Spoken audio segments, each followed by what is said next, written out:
Imagine this for a moment. You walk into a family gathering. Your child is excited, nervous, holding your hand just a little tighter than usual. She sees her cousins laughing together, sharing snacks, whispering secrets. Then your sister leans down and quietly says, "Not her. She can't sit with my kids." Poverty might be contagious. Let me ask you something, and I want you to answer honestly in the comments. Backhand index pointing right. If someone humiliated your child because of money, would you stay silent? Backhand index pointing right. Would you walk away, or would you make sure they never forget that moment? Because what happened next in my story didn't just break a family, it exposed how cruel people become when they think they're superior. And trust me, my sister thought she had all the power. She was wrong. 1. The day I realized money had replaced love, I never thought I would be afraid of a family invitation, not because of arguments, not because of old grudges, but because of how people look at you when your life doesn't turn out the way they think it should. My sister and I grew up in the same house. Same small bedrooms. Same cracked mirror in the hallway. Same mother who stretched one meal into 3. Back then, we promised each other something very simple, that no matter how different our lives became, our children would never feel the difference. Life, however, has a way of testing promises. She married well. A man with connections. A man whose car was always newer than the last. Their house grew bigger every year, while mine stayed exactly the same, small, rented, and painfully honest about what I could afford. I worked hard. 2 jobs. Long nights. Short sleep, but effort doesn't always translate into comfort. And children notice everything. That afternoon, my daughter wore her favorite dress. It wasn't expensive, but it was clean, ironed, and chosen with pride. She asked me 3 times if she looked okay. That should have been my first warning. The house was loud with laughter when we arrived. Music played. Kids ran freely between rooms filled with expensive furniture they weren't afraid to touch. My daughter stood still. She didn't know where she belonged. I squeezed her hand and smiled, pretending I wasn't already shrinking inside. At first, everything seemed normal. Polite greetings. Forced smiles. Small talk about schools and vacations I couldn't afford to relate to. Then came the moment. The kids were gathering at the long dining table, my sister's children and their friends. My daughter started to move toward an empty chair. That's when my sister stepped in front of her, not loudly, not dramatically, quietly. As if she were protecting something valuable, she leaned down, looked at my daughter, then at me, and said words that still echo in my head. Maybe she should sit somewhere else. I don't want influences. Poverty can be contagious, you know. The room didn't go silent. That would have been easier. Instead, conversations continued. Laughter continued. As if my child hadn't just been reduced to a disease. I felt my chest tighten. My hands shook, but the worst part wasn't the humiliation. It was my daughter's face. She didn't cry. She didn't argue. She just nodded and stepped back. That quiet obedience shattered something in me, because no child should learn their place through shame. I wanted to scream. I wanted to flip the table. I wanted someone, anyone, to say, "That's not okay." No one did. So I did what people like us are expected to do. I swallowed it. We sat in the corner. She ate quietly. She didn't ask for dessert. On the drive home, she asked me one question: "Mom, are we dirty?" I pulled over, and that's when I realized something very important. This wasn't just about money. This was about power, and power, when left unchecked, always reveals cruelty. 2. The school incident that exposed everything. I thought the worst part was over, that the humiliation would slowly fade into one of those painful memories you carry quietly, the kind you lock away so your child doesn't see how deeply it wounded you. I was wrong, because life has a cruel habit of reopening wounds right when you think you've healed enough to breathe again. The first sign came a week later. On a Tuesday morning that felt ordinary in every possible way. I was tying my daughter's shoelaces before school when I noticed something different about her. She was quieter than usual. Not sleepy. Not distracted. Careful. She double-checked her backpack. Adjusted her sleeves. Straightened her hair again and again, as if trying to erase something invisible. I asked her if she was okay. She nodded too quickly. Children do that when they don't want to explain something that hurts. At school pickup, I saw her teacher standing near the gate, arms crossed, scanning the crowd. When our eyes met, her expression shifted. Concern mixed with hesitation. That's when my stomach dropped. She asked if we could talk privately. My daughter stood a few steps away, pretending to be fascinated by the pavement. The teacher lowered her voice. She told me that during lunch, my daughter had been sitting alone again. That when another child invited her to join their table, someone else had pulled that child away, and then came the sentence that made my hands go cold. She said another student told her she shouldn't sit with them, because her family is poor. I felt the world tilt, not because children can be cruel, that I already knew, but because those words didn't come from children, they were borrowed, absorbed, taught. I asked who said it. The teacher hesitated, then gently told me the truth. My sister's daughter. My niece. I felt sick. I didn't blame her. She was just repeating what she heard at home, what was modeled as acceptable. That realization hurt more than the insult itself, because it meant this wasn't a moment of arrogance. It was a belief. That night, I watched my daughter eat dinner in silence. She pushed food around her plate, calculating each bite like it was something she had to earn. When I asked how school was, she said it was fine. But fine has a weight to it when a child says it like that. Later, while folding laundry, I found a crumpled paper in her pocket. It was a list, things I will not ask for: new shoes, class trip, birthday party, friends' houses. At the bottom, written smaller, like an afterthought, so no one feels uncomfortable. I sat on the floor and cried quietly so she wouldn't hear me. That list wasn't about money. It was about shame, and shame is something children should never have to learn. The next family gathering invitation arrived 3 days later. Same house, same sister. I stared at the message for a long time. Part of me wanted to ignore it, to protect my child by distancing ourselves from people who saw us as less, but another part of me, the part that remembered our childhood promises, refused to disappear quietly. I replied yes, not because I wanted confrontation, but because I wanted clarity. When we arrived, the atmosphere was different. Polite again. Surface-level kindness. My sister hugged me, lightly, like she didn't want to wrinkle her outfit. She complimented my daughter's dress, the same daughter she believed carried poverty like an illness. The kids gathered again. This time, my daughter didn't move. She stayed by my side. That alone told me everything. I watched my sister laugh with her friends, speaking loudly about schools, vacations, and opportunities. Opportunities, she said, were about environment, about keeping the right people around your children.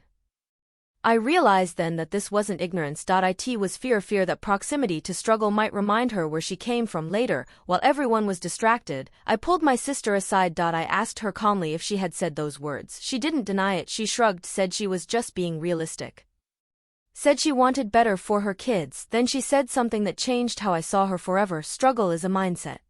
I don't want my kids catching it. I looked at her, really looked. The woman who once shared half a sandwich with me because neither of us had enough, and I understood she wasn't afraid of poverty. She was afraid of remembering. That night, my daughter asked if we could leave early. I in the car. She didn't look out the window like usual. She stared straight ahead and said quietly, "Mom, when I grow up, I won't let anyone sit alone." That broke me, because children who are hurt don't dream of revenge, they dream of kindness. And that's when I made a decision, one that would change everything that came next. I would no longer stay silent to keep peace, because peace that costs your child's dignity is too expensive. Point 3. When my daughter stopped asking for things, the change didn't happen all at once. That's the part people don't understand about children and pain. They don't announce it. They don't slam doors or shout accusations. They adjust quietly, carefully, as if they're afraid that needing too much space might make them disappear. It started with small things. Point 1 evening, I asked my daughter if she wanted ice cream after dinner, a routine we'd kept for years, our small weekly tradition. She shook her head. No, I'm full. She wasn't. Another day, while walking past a toy store, she didn't slow down, didn't glance at the window, didn't do that little hop she used to do when something caught her eye. She just kept walking, hands tucked into her sleeves. I told myself she was growing up, but deep down, I knew better. Children don't stop wanting, they stop asking. Her school sent home a flyer about a field trip, a museum 2 hours away, complete with lunch and activities. I placed it on the kitchen table, planning to figure out the cost later. When I went back to grab it, the paper was gone. I found it later that night in the trash, folded neatly. I confronted her gently. She said she must have thrown it away by accident. Her eyes didn't meet mine. That was when fear settled into my chest, not the kind of fear that screams, the kind that whispers, something precious is breaking, and you might not be fast enough to save it. A week later, her teacher emailed me again. She said my daughter had been giving away her snacks, her pencils, even her erasers. When asked why, she replied, they might need it more. That sentence sat heavy in my heart, because generosity born from abundance is beautiful, but generosity born from feeling unworthy is dangerous. At home, I noticed she'd started wearing the same sweater every day, even when it was too warm. It was the one that made her look smaller. Less noticeable. I asked her why. She shrugged and said it was comfortable, but comfort doesn't hide you, fear does. One night, while I was working late on my laptop, I felt a small presence beside me. She climbed onto the couch without a word and rested her head on my arm. After a long silence, she asked, "Mom, if we had more money, would people like me more?" That question sliced through me. I closed my laptop. I turned to her fully. I wanted to give her the perfect answer, the kind that erases doubt forever, but lies don't protect children, truth does. So I told her that money can open doors, but it cannot teach kindness. That some people confuse comfort with character. That her worth was not something anyone else got to measure. She listened quietly, then she nodded, and that worried me more than if she had argued, because acceptance can look a lot like surrender. Her birthday came and went without mention. No wish list. No excitement. She said she didn't need anything. I bought her a small cake anyway. She smiled, politely, the way children do when they don't want to seem ungrateful. That smile haunted me, because it wasn't joy. It was relief at not being a burden. That night, I went through our finances again, every bill. Every overdue notice. Every compromise. I wasn't irresponsible. I was surviving, and yet survival, in a world obsessed with comparison, is treated like failure. The breaking point came when her school announced a parents' and kids' luncheon. Families were encouraged to bring homemade dishes or order catering. I asked her what she wanted to bring. She said nothing, said she'd rather stay home. I pressed gently. She finally whispered, "Can we just pretend we're sick that day?" That's when anger replaced fear. Not loud anger, focused anger, the kind that sharpens your resolve instead of burning it away. Because my child wasn't ashamed of who she was ashamed of how others saw her, and someone had taught her that lesson. I hugged her tightly. I told her she would go, that she would walk in proudly, and that anyone who made her feel less would have to answer to me. She didn't believe me, not yet. But something shifted, because for the first time, I wasn't just comforting her.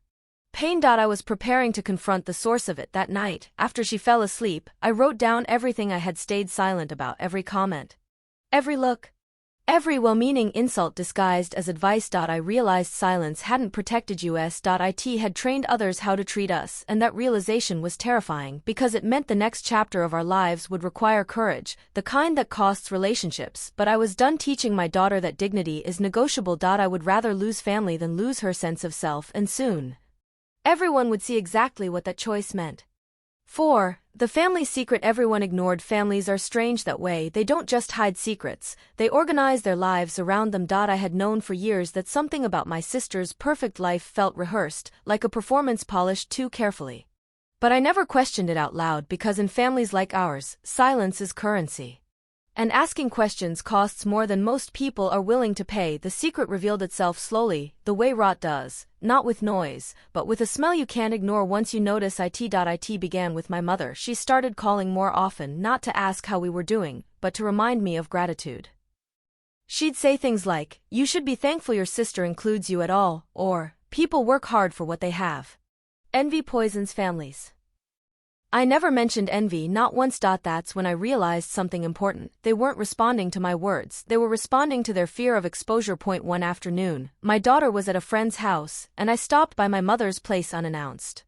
She looked startled when she opened the door. Inside, I heard my sister's voice, low, urgent. I wasn't supposed to hear what came next, but secrets don't care about timing. "She's becoming a problem," my sister said. "She's filling the kid's head with nonsense about fairness." My mother sighed. "You can't be so obvious," she replied. "People will talk." That sentence told me everything. Not "you're wrong." Not "that's cruel," just "be careful." I walked into the room. The silence was immediate. My sister recovered first. She always did. Smiled. Acted surprised, asked how my daughter was doing. I answered calmly. Then I asked a question that had been sitting in my chest for years. When did money become the measure of our worth? No one answered, because answers make secrets visible. Instead, my sister said something fascinating. She said I was overreacting. That I was projecting my insecurities.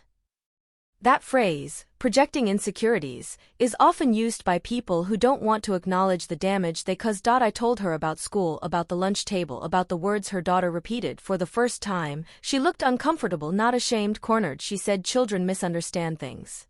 That her daughter probably phrased it wrong. I asked her if she corrected her. She didn't answer. That was the truth. The secret wasn't that my sister was wealthy. It was that her wealth was fragile, built on appearances. On debt disguised as success. On fear of slipping back into the life we once shared. Later that week, I learned more than I intended. A cousin mentioned, casually, that my sister and her husband were struggling. That the house upgrades were financed.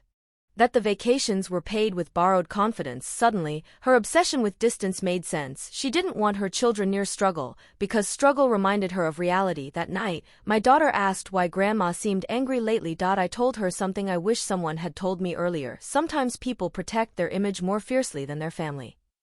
She nodded slowly. She was learning too much too soon. The school luncheon arrived. I packed homemade food, simple, warm, honest. When we walked in, conversations paused, not because of what we wore, but because we didn't hide. My daughter stood taller than I'd seen her in weeks. She smiled at a classmate and sat down without waiting for permission. I watched my sister from across the room. Her expression tightened.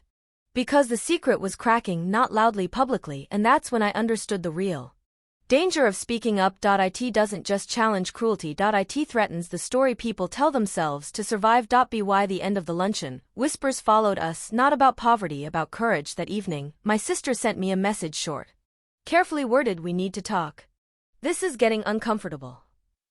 I stared at the screen. Uncomfortable for who? Because for the first time in a long time, my daughter slept peacefully that night, and I realized something powerful. The secret everyone ignored wasn't my lack of money. It was their lack of integrity, and once secrets start unraveling, they don't stop until the truth stands fully exposed. Point 5. My sister's perfect life begins to crack. People assume that downfall is loud. They imagine shouting, scandals, doors slammed in anger, but real unraveling is subtle. It happens in moments people don't post online. In pauses that last half a second too long.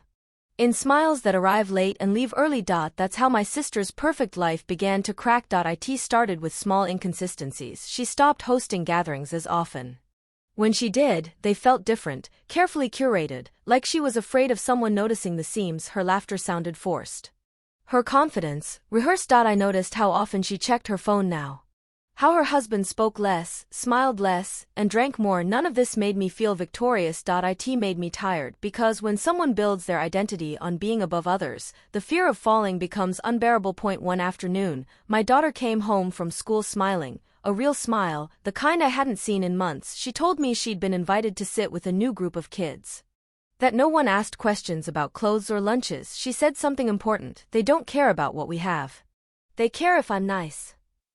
That sentence alone was worth every uncomfortable moment. But growth has a way of threatening people who rely on comparison to feel secure. My sister called me that night. Her voice was sharp. She said I was making things awkward. That teachers were looking at her differently. That other parents had started asking questions. Questions scare people with something to hide. She accused me of trying to embarrass her. I told her I hadn't said a word. The truth is, I didn't need to. The truth was walking around on its own now. She asked me to stop oversharing. That word, oversharing, is another favorite of people who want silence without responsibility. I told her calmly that I would not teach my daughter to shrink to protect anyone's image. There was a long pause, then she said something revealing. "You don't understand how much I've worked to leave that life behind." I told her I understood perfectly, because I was still living in it. After that call, the tension became visible. At family events, she avoided sitting near us. Her children noticed, and children notice when adults flinch. Her daughter asked mine why she didn't come over anymore. My daughter replied simply, "Maybe she's scared." That honesty traveled fast. By the end of the month, rumors circulated, not malicious ones, human ones. People whispered about stress, about money problems, about how perfection never lasts. Then came the day everything shifted. My mother called, frantic. She said my sister and her husband were arguing constantly. That bills were piling up. That the lifestyle was heavier than it looked. I didn't feel satisfaction. I felt clarity, because now I saw the full picture. My sister didn't fear poverty. She feared being seen as someone who escaped nothing, only disguised it. A week later, she showed up at my door unannounced. No makeup, no confidence, just exhaustion. She asked if we could talk. I invited her in. She looked around my small apartment, the same one she once judged. She sat quietly, then she cried, not pretty tears, real ones. She admitted she'd been drowning in pressure. That her children's image mattered more than their happiness. That she didn't know how to stop comparing. I listened, but listening doesn't mean excusing. I told her about my daughter's list, the one she wrote so no one would feel uncomfortable. That's when my sister broke, because that list wasn't about money. It was about damage. She whispered something I never thought I'd hear. I didn't think it would hurt her. That sentence confirmed everything. People don't intend cruelty, they prioritize comfort. When she left that night, nothing was resolved, but something was undeniable. The pedestal she stood on was gone, and once people step down from false heights, they're forced to see others at eye level. The question wasn't whether her life would fall apart. It was whether she would choose humility over pride. And that choice would decide what happened next. Point 6. The invitation. She never expected me to accept the invitation. Came 3 weeks later. Not dramatic, not emotional, just a short message. A family event. A fundraiser dinner connected to my sister's social circle, business partners, school parents, people who lived in polished houses and spoke in careful tones. At the bottom of the message, one line stood out: I hope you and your daughter will come. I read it twice, then once more, because this wasn't about reconciliation, this was about exposure. My sister didn't expect me to accept. She expected a polite excuse. Distance. Safety. She expected me to protect her comfort, like always. I looked at my daughter. She was doing homework at the table, humming softly, stronger now. Still gentle, but no longer shrinking. I asked her how she felt about going. She thought for a moment, then she said something that told me she was ready. I don't want to hide anymore. That sentence made the decision for me. I replied yes. The venue was impressive, glass walls, chandeliers, the kind of place where people judge you before they greet you. When we walked in, I felt eyes linger, not curious. Measuring. My daughter wore a simple outfit, clean, confident, hers. She held her head high. I noticed my sister across the room. Her smile froze when she saw us, not because she didn't want us there, but because she knew she couldn't control what happened next. The dinner was full of speeches about values, opportunity, generosity, words people like to use when they've never been denied any of them. Then came the moment. A speaker asked parents and children to share short reflections on gratitude. Unexpected. Unscripted.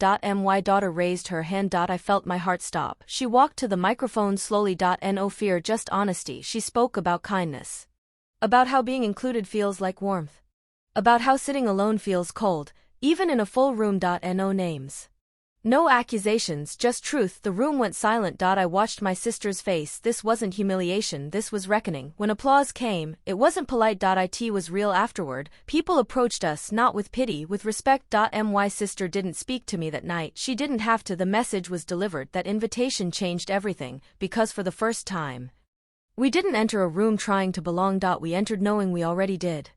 If you believe children deserve dignity no matter their background, backhand index pointing right, like this video right now. If you've ever been judged for having less, backhand index pointing right, comment your story. Your voice matters here. And if you want to see how truth reshapes power, backhand index pointing right, subscribe, because the next chapter reveals what happened after the applause faded.